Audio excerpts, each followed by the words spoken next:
Pemain film dan konten kreator Livi Renata menyebutkan masalahnya dengan Deddy Corbuzier belum selesai. Sampai sekarang ini, Livi Renata mengaku belum mendengar permintaan maaf dari Deddy Corbuzier.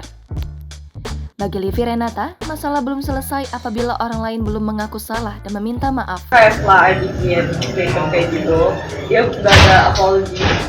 Livi Renata masih berharap Deddy Corbuzier menghubunginya dan meminta maaf. Livi Renata merasa tidak senang ketika Deddy Corbuzier membicarakannya dalam podcastnya.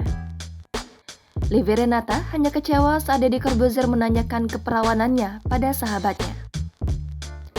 Livi Renata juga menyebutkan bahwa Deddy Corbuzier menganggap bahwa kecantikannya tidak alami dan hanya filter. Merasa tidak senang dengan tudingan tersebut, Livi Renata kesal hingga menegur Deddy Corbuzier.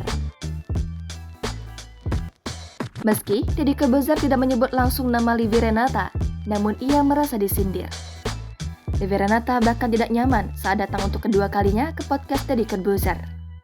Ada malah kayak bikin YouTube video yang bilang, maaf, saya nggak bakal ngomongin perawanan lagi gitu kan. Sorry pokoknya sarkas banget. Iya, maksudnya kayak menurut Ai kalau misalnya masalah belum ada kataan maaf itu belum saya masalah. Itu menurut Ai ya. Nggak tahu.